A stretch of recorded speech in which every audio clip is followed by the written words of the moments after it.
Bullitt, l'affaire Thomas Crown, La Grande Évasion, Le Guet-apens, Papillon et bien sûr Le Mans. Tous ces films ont pour point commun de mettre en scène un acteur de légende que les foules avaient surnommé The King of Cool.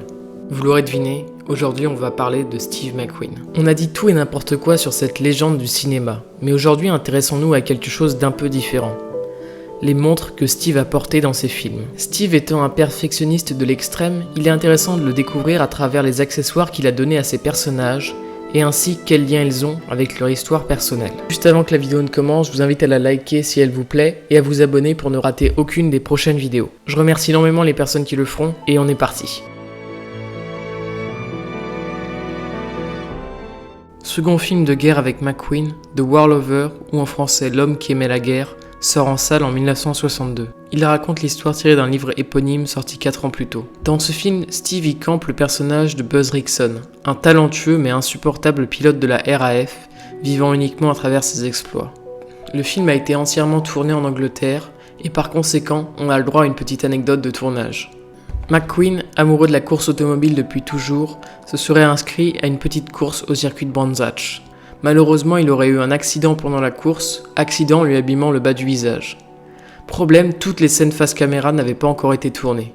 McQueen aurait donc proposé au réalisateur que les scènes face caméra soient tournées avec Buzz portant un masque de pilote de bombardier.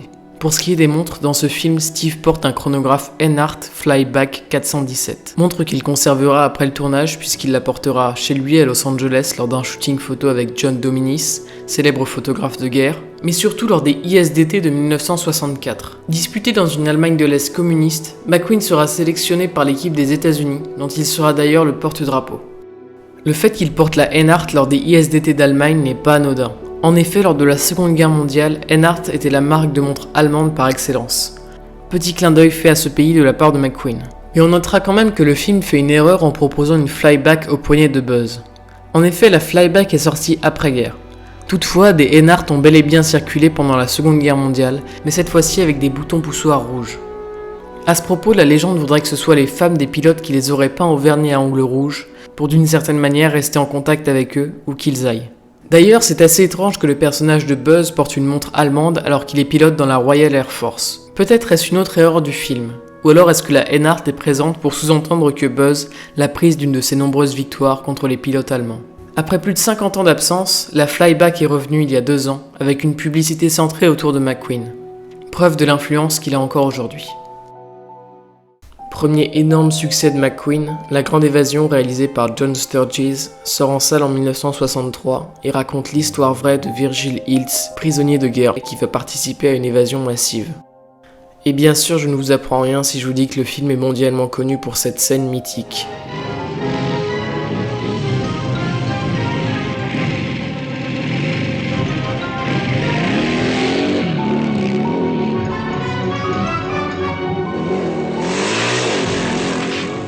Steve devait initialement faire lui-même cette cascade, mais puisqu'il était déjà devenu une star, les assurances ne pouvaient pas se permettre qu'il risque de se blesser pendant le tournage. C'est donc son fidèle cascadeur qui sera au guidon de la triomphe. À la fin du film, McQueen ne porte plus de montre à son poignet. Pourtant, dans la première partie, il en porte bien une.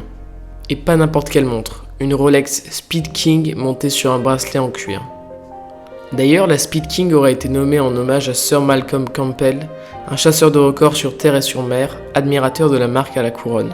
Mais alors, comment un prisonnier de guerre peut-il porter une Rolex ? Dans les années 40, Rolex n'était pas la marque de montre prestigieuse qu'on connaît aujourd'hui. C'est pourquoi l'armée britannique, et donc la RAF, avait bel et bien commandé des Speed King pour de nombreux militaires. À ce niveau-là, aucune erreur dans le film. Fini les évasions et les films de guerre. En 68, McQueen signe un film où il incarne Thomas Crown, millionnaire, cerveau derrière une série de braquages, réalisé plus par ennui que par réel besoin d'argent. Le film est mythique tant par ses scènes en split screen que par les montres que porte Thomas Crown. On en compte en tout 3 en un seul film d'1h42. La première, une Cartier Tank galbée, très chic, dont la couleur fait encore débat. D'ailleurs, à votre avis, or ou argent ? Plus tard, on a le droit à une montre à gousset en or, probablement une Patek Philippe, et enfin une Jaeger-LeCoultre Memovox que l'on peut apercevoir lors de la scène du marché. La Memovox n'est pas un choix anodin de la part de McQueen. En effet, cette montre est une de ses montres personnelles, achetée par l'influence de son idole Stirling Moss, légende de la course automobile qui portait une Memovox montée sur un bracelet en or fait sur mesure. On peut deviner que la Memovox fait partie de ses montres favorites puisqu'il la portera en des occasions bien particulières comme le 21 mars 1967 où il posera ses mains sur Hollywood Boulevard, ou encore lorsqu'il pilotera la Lola T70 de son ami Skip Hudson à Riverside. Après l'affaire Thomas Crown de Jay Wilson, il y a eu Bullitt de Peter Yates. McQueen y joue le rôle de Frank Bullitt, lieutenant de police de San Francisco, silencieux et charismatique, poursuivant les meurtriers d'un témoin capital. Mais là encore, si le film a traversé le temps, c'est avant tout pour cette scène de poursuite mythique, réalisée sans aucun trucage dans les rues de San Francisco.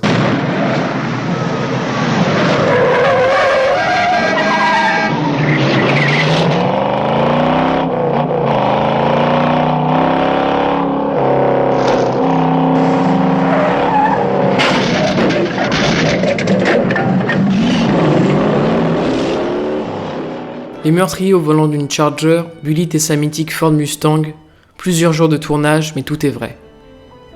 La Charger noire, la Mustang verte, les vitres de la Charger fermées, celles de la Mustang baissées. Baissées d'ailleurs pour que le spectateur puisse reconnaître que c'est bien McQueen qui la conduit et non un stuntman. Et justement au poignet de Steve, on peut observer une Benrus. Benrus ne vous dit peut-être rien, mais la marque était connue pour ses montres ayant servi pour l'armée américaine lors notamment de la guerre du Vietnam. Que ce soit McQueen lui-même ou un accessoiriste qui ait choisi une Benrus pour Bullitt, ce dernier a une idée de génie puisque cela sous-entend que Bullitt est un vétéran de la guerre du Vietnam, ce qui correspond à 200% avec son caractère froid et calculateur. You believe what you want. You work your side of the street, and I'll work mine. 1971. Solar Productions est sur le point de sortir le film de McQueen à la fois le plus controversé et le plus adulé, Le Mans. Le Mans raconte l'histoire de Michael Delaunay, un pilote Porsche qui revient au Mans un an après son tragique accident. Mais si le film est aujourd'hui au statut de mythe, c'est avant tout pour son tournage chaotique et sa réalisation à couper le souffle. Le tournage du Mans est une histoire à part entière, tellement riche qu'elle mériterait une vidéo complète à son sujet. D'ailleurs, dites-moi si le sujet vous intéresse en commentaire. Quoi qu'il en soit, le tournage du film s'est entre autres déroulé lors de l'été 1970 sur la vraie piste du Mans. McQueen avait vu les choses en grand pour la réalisation de son film. Entre tournage à vitesse réelle et prise de vue novatrice, tout était fait pour que le spectateur soit immergé dans l'univers de la course automobile des années 70. Et pour ce faire, McQueen s'était entouré de pilotes professionnels, dont entre autres Joe Seifert. En 70, Seifert était pilote Porsche et surtout pilote sponsorisé par Heuer. Heuer va avoir une importance dans notre histoire car en 69, soit avant le tournage du film, Heuer sortait la première montre automatique carrée et étanche de l'horlogerie suisse, la Monaco. Problème, à sa sortie, la Monaco était un échec complet. Impossible de la vendre. La seule solution qu'avait trouvée Heuer pour vendre la Monaco était d'inciter Seifert à ce que McQueen porte la montre dans le film. Ainsi, depuis des années, la Monaco est associée à l'image de McQueen. Pourtant, on entend dire que McQueen avait horreur de la Monaco.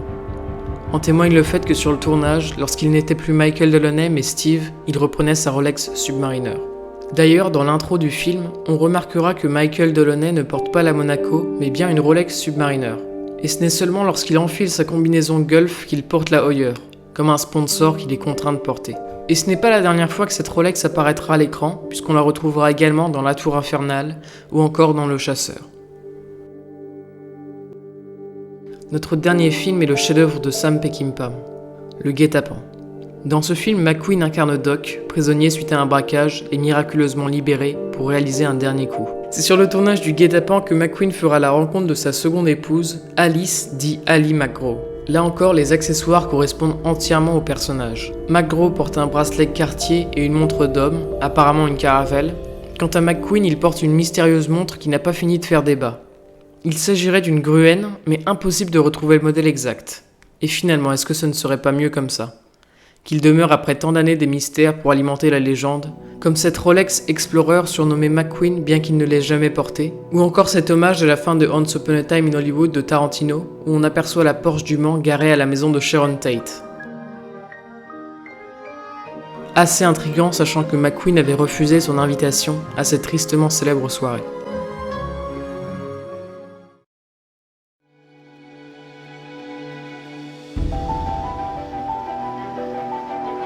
A lot of people go through life doing things badly. Racing's important to men who do it well. When you're racing, it's life. Anything that happens before or after, it's just waiting.